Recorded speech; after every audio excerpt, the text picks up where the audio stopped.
Number 3. I'm in my mid-20s, and I consider myself to be a pretty small woman, both in height and weight. I've never taken any self-defense classes, and I would be in pretty big trouble if someone were to actually attack me. At present, I live in a small suburb outside of Boston with 2 other female roommates. We live in a condominium complex that has roughly 200 units, and our condo happens to be in the furthest corner of the grounds. We were the last unit in a row of 10, with woods to our left and back.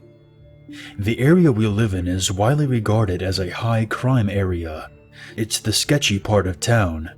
I was never genuinely concerned about my safety until one night in October of 2015. I had just flown back into Boston from a work trip in Tampa, Florida. My flight arrived at Logan Airport around 10:30 p.m. In between gathering my luggage and car, I didn't make it back to my apartment until midnight. I locked my car, grabbed my suitcase, and headed inside to my empty apartment. I wasn't worried about staying at the condo alone, as it was a pretty typical situation. My 2 roommates were often working late or staying with their boyfriends. As always, I locked the screen door, then the wooden door, and I felt like that was enough protection from the outside world. I was greeted by my cat when I went into my room. The temperature was unusually warm for October, so I opened all of my windows and crawled into bed.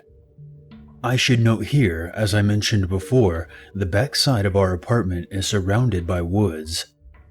We have a row of parking spaces directly behind us, but other than that, it's strictly forest. That particular night, I was lucky enough to find a parking spot that lies directly beneath my bedroom window. At 3:30 a.m., I woke up to footsteps and rustling outside. I figured that it was one of the other residents either getting back from the bar or grabbing something from their vehicle, so I rolled over and tried to fall back asleep. After about 4 to 5 minutes of loud rustling, I decided to check out what was going on. To my horror, a massive man wearing all black clothing and a black mask was inside the passenger door of my car, going through my glove box. I was so shocked to see that someone was inside my car that it took me a few moments to understand what was going on. Realizing that someone had broken into my car, I immediately panicked. I have a spare apartment key inside of my glove box, and my apartment door was only a few steps away from where he was standing. I knew that fleeing was not an option, as he was blocking my only exit. I also knew that if he were to use the key to get inside my condo, I would likely be in a very dangerous situation. Out of pure stupidity, I grabbed my car keys and hit the lock button, which causes my car to beep. The loud beep startled the man who was inside my car so much that he backed up and stumbled on the curb. Within seconds, he looked up at my bedroom window, and our eyes met. He knew that I had seen him in my car, and to my dismay, he stared without flinching. I was so terrified that I backed up from the window and immediately ran into my roommate's closet. I dialed 911 and reported the situation in a really hushed whisper. I was fully expecting the man to break in and find me inside her room. It took the officers 12 minutes to arrive at my condo, by which time the guy had taken off. I still don't know how he was able to get into my car that night, as I was sure I had locked it. Amazingly, nothing was taken. I didn't have much in there anyway. But the scary thing was that the latch on our screen door was completely broken off. I didn't hear him trying to gain entry into my house, but I was also in the closet and on the phone with the police dispatcher. So, who knows? All I can say is, I'm so lucky that I had my windows open that night and interrupted him. Otherwise, he might have used the key to get in. Number 2. This happened to me about 6 or 7 years ago. I'm a female and I was 17 at the time. So it was the beginning of the summer and I was traveling to my summer home like I did every year. I live in a small southeastern European country, and this is pretty normal for most people here. I would usually travel by train overnight because I would get to sleep for most of the trip. The train took about 8 hours. It didn't cross a great distance, it was just really slow. Anyway, I've done the same trip alone a couple of times already and never really had a problem. Also, my country is pretty safe, so taking this trip on my own was never really a concern for me or my parents. The train left at 11 p.m. and was scheduled to arrive at 7 in the morning, meaning that I had 7 to 8 hours of sleep, which was great. At first, I was alone in the compartment, but after I got settled in, a girl about my age asked me if she could join me in my compartment, and I said yes. We started talking a bit, you know, the usual. Where are you from? How old? What do you do? Even though I was comfortable traveling alone and was bigger than her and a year older, I was still happy that she was there. We talked until midnight and decided to get some sleep. Since the train was pretty empty and it was just the two of us in our compartment, we could both lie down. The compartment had 3 seats on each side, so we could spread across 3 seats each. I just started to doze off when I heard our compartment door opening. There was a man standing there. He looked at us for a second and then asked, "Do you have any room for me?"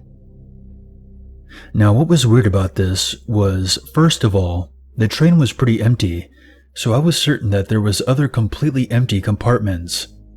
Secondly, he saw both of us lying down, taking up all the space, so really there was no need to ask. And finally, it was the way he phrased it. Do we have any room for him? I squirmed a little bit and started to answer, but he left the second I started squirming. I remember him closing the door as I was about to answer, and I thought it was weird, but whatever. My sleepy brain didn't really want to bother, so I forgot about it instantly. I think the girl and I exchanged a what the fuck look, and that was it. However, not more than 5 minutes passed, and he was back. Again, the same. He opened the door and asked us if we had any room for him. I was a stupid, scared kid back then, so I just stayed silent and pretended to be asleep. Luckily, the girl was smarter than me, and though she kinda looked timid, she sorta yelled at him, "No, you can see that there is no room. We're trying to sleep." He stared at us with this empty, vacant expression, but I saw something in his eyes that can only be described as sinister. He then closed the door and left. I kinda chuckled, probably my nerves, and she smiled at me, and that was it. I somehow managed to fall asleep again, although it was a very light sleep and I kept waking up throughout the night. That was probably for the better. The girl and I went our separate ways in the morning, as we were both traveling further. I didn't have Facebook back then, so I didn't stay in contact with her, and I had forgotten her name over the years. Although for some reason as I'm writing this, I want to say her name was Ivana. I will, however, be forever grateful for her for possibly saving me that night, and for teaching me that you can always stand up for yourself, even if you're a small, fragile-looking girl. We didn't get a good look at the guy because it was dark, but my impression back then was that he was between 30 and 40, and he had no business to hang out with us. If he wanted to sleep, there was plenty of other empty compartments. That's why I think he had something else in mind. I was so happy that the girl was there because I have no idea what I would have done on my own. I'd like to think I would have stood up for myself, but I honestly don't know. Number 1.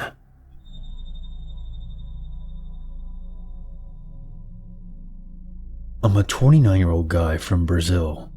I'm a teacher at a university here, and I practice Kung Fu in my spare time. The political scene in Brazil is insane these days. I've even heard stories about people getting attacked on the streets just because they were wearing red, which happens to be the color of President Dilma's political party. A few days ago, I was heading home from work late one night. It was around 11 p.m. I got on the bus, and as there was no seats available, I just stood near the exit door as I usually do. I got my MP3 player from my backpack. Yeah, I still carry around an MP3 player. And I turned on some Black Dahlia Murder.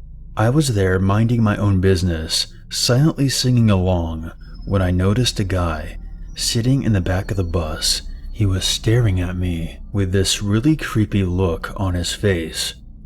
I thought it was funny at first, but he didn't stop staring. I figured he must have been lost in his thoughts and just happened to be looking in my direction. So I went to the other door, and I looked at him again. You guessed it, he was still staring at me. I started paying attention to this guy. Even sitting, he was huge. His arms were as thick as my legs. He looked like the fucking Hulk from those old movies. I was really tired from work that day, so I shrugged it off and went back to minding my own business. I mean, maybe he was just jealous of my awesome beard. The point is, I had no energy to deal with that right then, and maybe I was just being paranoid. My mistake. My stop was coming up, so I pulled the string.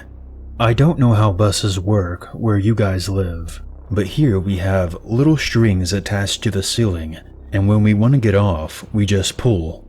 A few seconds later, the bus driver stopped and I got off, but not before seeing the huge guy get up. I started walking, feeling a bit nervous, and when I looked back, there he was, tailing me. He didn't even bother pretending he was going home or something. He had his eyes locked on me the entire time. I started walking faster, and I could hear his footsteps also picking up the pace. My street was on the next left, and it's very, very dark out. I realized that I would have to run if I didn't want this dude to catch up to me. As soon as I turned the corner, I ran like there was no tomorrow, which was exactly the case, I think. I heard the guy start to run. There was no way I would outrun him. My house was still pretty far, so I decided to go all in, and I stopped. I turned to face him, took off my backpack, held it in my hand, and waited. He yelled something to the effect of, "I will kill you, you commie fuck." He then attacked me. I threw my backpack at his face. When it was just about to hit, he dodged. I even saw the smile on his face, like he thought it was fun that I fought back. Well, it turns out, that's exactly what I was waiting for. Remember how I told you guys that I practice Kung Fu? I've been practicing for over 10 years, and when he dodged the backpack, my right foot was waiting to meet his jaw. It was only for a fraction of a second, but I saw his smile turn into a "what the fuck" expression as my foot plowed into his face. His eyes rolled back into his head and he dropped to the sidewalk. I grabbed my backpack, and before I booked it back to my house, I saw a shiny object sticking out of his pocket. A knife. This guy wanted to do some serious damage, and all of that because I have a beard and was wearing a red shirt. If it wasn't for my passion for martial arts, I probably would have never saw my wife and kids again. I won't lie to you and say that I had it all under control, that it was okay, and that I didn't feel scared. I was scared as fuck. By the time I got home, my legs were shaking so bad I had to ask my wife to help me to the nearest chair. She asked what was going on, and I told her. We called the police, but by the time they got there, he was gone. We are moving to a new place in a few days. After all, he followed me to my street, and he could be looking for me. The good part is, my wife has always nagged me for doing my Kung Fu. After what happened, she ordered me to keep practicing, and is thinking about joining as well as bringing the kids along too. At least something good came out of it.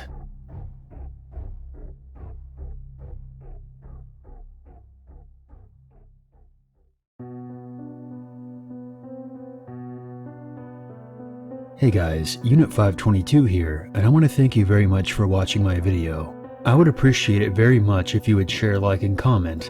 And if you're new to this channel, become one with the Unity by hitting the subscribe button.